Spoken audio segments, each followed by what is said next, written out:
మిత్రులందరికీ నమస్కారాలు. నేను మాట్లాడకూడదు, మాట్లాడి అనలైజ్ చేయడానికి శ్రీనివాస్ లాంటి మిత్రులు ఉన్నారు, ఇక్కడ చాలామంది ఉన్నారు. విచిత్రంగా 85లో రాసిన పోయము మోహనాలో ఉంది. దాని పేరు సమూహం. రాత్రి అనుకుంటే ఏం మాట్లాడాలి, లోతులకి వెళ్ళి చర్చించే శక్తి నాకు లేదు, కొంతమంది కవులకు ఉండొచ్చు. పెరిఫెరల్గా టచ్ చేయటం కాకుండా చూస్తే ఇప్పుడు పోయం రాసావు కదా, అది చదివితే బాగుంటుందేమో, చదివితే ఒక రకంగా మొదలుపెట్టినట్టు అవుతుంది, అది పట్టుకొచ్చా. మరొకసారి నాకే కొత్తగా ఉంది. వెనక్కి తిరిగి చూసుకుంటే మనం బతుకుతున్నా కూడా కొత్తగా బతుకుతున్నట్టుగా ఉంటుంది ఒకటి. ఇది 85లో రాసింది, దీంట్లో ఉంది. మనిషి సమూహంలో ఆనందిస్తాడు. నేను అప్పుడప్పుడు చెబుతుంది, మనందరం కలవటే కవిత్వం అయ్యా అని నేను చెప్తూ ఉంటాను. అది ఎప్పుడూ నాటుకుపోయింది. వ్యవసాయ కుల వర్గానికి వచ్చిన వాళ్ళు, భూమితో సంబంధం ఉన్నవాళ్ళు, కూలీనాళ్ళు చేసుకునే వాళ్ళంతా కూడా దే ఆర్ కలెక్టివ్. కోతకొని, నాటోని, కుప్పనవరని ఒక్కటి చేయడు కదా. అసలు ఆ కలెక్టివ్లో ఉన్న జీవశక్తి మామూలు కాదు. మనిషి సమూహంలో ఆనందిస్తాడు, సమూహంలో ఆగ్రహిస్తాడు. మనిషి సామూహిక ఆగ్రహమే ఉద్యమం. మనిషి సామూహిక ఆగ్రహమే ఉద్యమం. మనిషి ప్రవహిస్తాడు, పర్వతోన్నతుడవుతాడు. మనిషంత విలువైన వస్తువు మనిషే. మనిషంత విలువైన వస్తువు మనిషే. మనిషంత విషతుల్యమైన వస్తువు మనిషే. బాగా ఉంటాడు. మనిషి ఎప్పుడూ ఒంటరి కాదు, ఒంటరిగా మనిషి ఎప్పుడూ జీవించలేదు. మనిషి సమూహంలో శక్తి, మనిషి సమూహంలో తిరుగుబాటు. మనిషి ఒక సామూహిక సుఖమే సుఖం, మనిషి సామూహిక సుఖమే సుఖం. మనిషి సామూహిక దుఃఖమే దుఃఖం. మనిషి సామూహిక పగే విప్లవం. సమూహంలో మనిషి తన్ను తాను శోధిస్తాడు, దర్శిస్తాడు, కనుక్కుంటాడు. వ్యక్తిత్వం పరిమళమై తాగుతాడు. సమూహం సముద్రం, సమూహం అరణ్యం, సమూహం విజయ పరంపరలకు సంకేతం. మనిషి ప్రవాహం, మనిషి మార్పు, మనిషి మలుపు.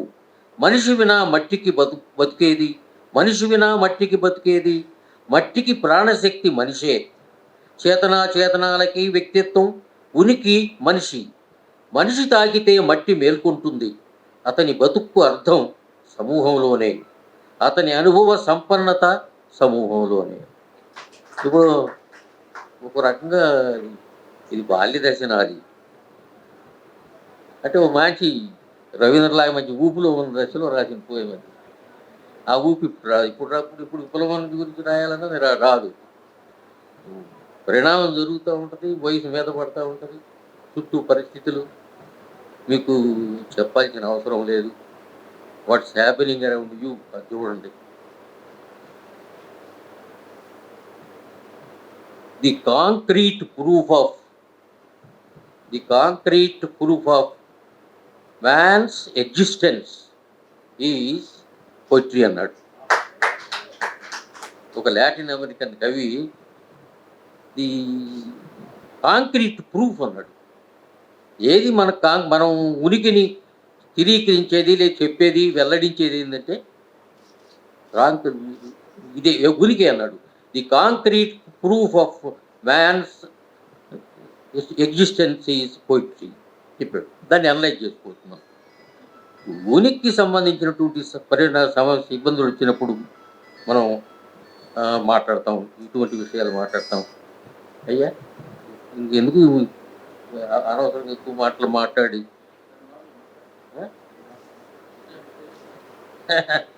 చాలామంది ఉంటారు కదా పద్యాలు చదివేవాళ్ళు.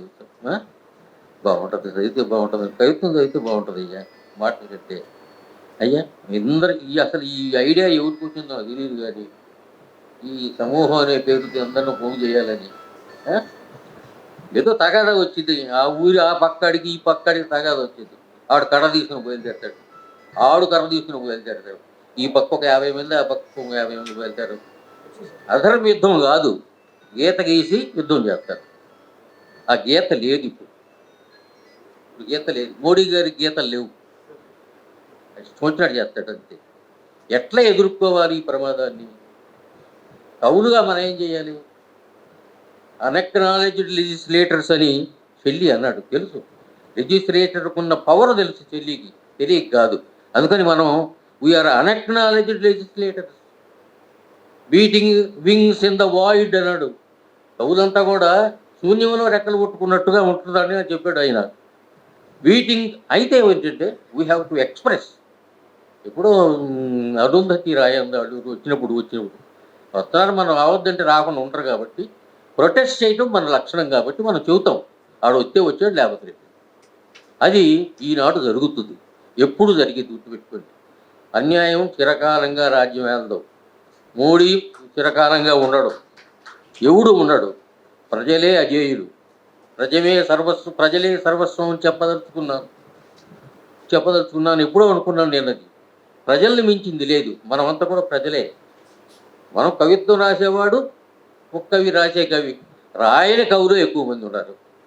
వాళ్ళంతా మన కవిత్వాన్ని ఆనందిస్తారు, ఎంజాయ్ చేస్తారు బ్రహ్మాండంగా. వాళ్ళు ప్రేరకాలు మనకి, మనం కాదు. మనం రాయటం వచ్చు కాబట్టి రాస్తున్నాం, చదువుతున్నాం. పల్లెటూళ్ళలో ఉన్నటువంటి వాళ్ళు, వ్యవసాయం చేసుకునేవాళ్ళు, గొప్ప తాత్వికులు ఉన్నారు, మీకు చెప్పనట్లేదు.